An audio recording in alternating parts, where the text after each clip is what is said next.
तुम्ही महिला डॉक्टर आहात आणि महिला डॉक्टर म्हणून वेगवेगळ्या महिला तुमच्याकडे येतच असतात. असा एखादा अनुभव आहे का एखाद्या पेशंटचा ते तुमच्याकडे आल्याच्या नंतर आजारी होते खूप, पण तुम्ही काय उपचार त्यांच्यावर केला, उपचार केल्यानंतर मग ते स्ट्रॉंग पेशंटने तुमचे आभार मानले, असा काही प्रसंग तुम्हाला आठवतो?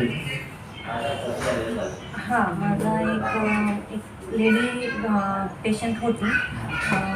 वयस्कर होत्या त्या आजीला जवळपास 3-4 वर्षापासून शरीरामध्ये खूप बर्निंग होत होतं. अंगार म्हणतो आपण, पूर्ण शरीर.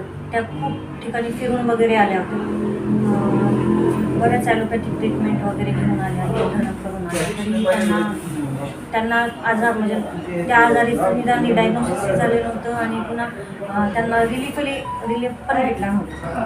तर अशा वेळेस मी त्यांना पूर्ण माझं व्यवस्थित स्टडी करून वगैरे माझं जो होमिओपॅथिक ट्रीटमेंट आहे, होमिओपॅथिक ट्रीटमेंट मी त्यांना दिली.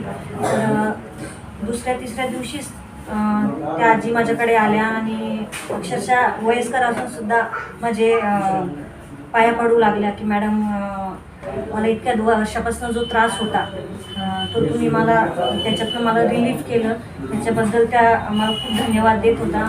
आणि त्या आजीचं ऐकून मला तिथे कुठेतरी वाटलं की आपण जे हे क्षेत्र निवडलं त्याच्यात आपण आज सक्सेस झालेलो. म्हणजे चांगल्या प्रकारचा एक अनुभव तुम्ही मला आत्ता सांगितला. आता तुम्ही दोघं पण डॉक्टर आहातच, दिवसभर तुम्ही हॉस्पिटलमध्ये राहता आणि दिवसभर हॉस्पिटलमध्ये राहत असताना मगाशी मी एक प्रश्न घेतला, त्याच्यामध्ये तुम्ही तुमच्या मुलांना वेळ कसा देता असं मी तो विचारला. तो फक्त मुलांसाठी वेळ देणं आणि कुटुंबासाठी वेळ देणं हा दोन भाग वेगवेगळ्या पद्धतीचे आहेत.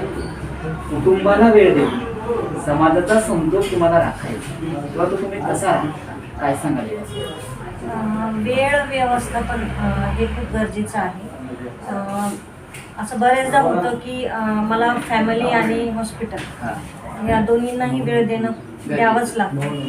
तर अशा वेळेस मी ज्यावेळेस वरती असते त्यावेळेस पूर्णपणे त्यांचीच असते, आणि ज्यावेळेस हॉस्पिटलमध्ये असते त्यावेळेस मग मला वरचं समजा कौटुंबिक मी स्ट्रेस वगैरे खाली वगैरे काही घेऊन येते. मी तिथलंही जे खालचं स्ट्रेस वगैरे जे असतं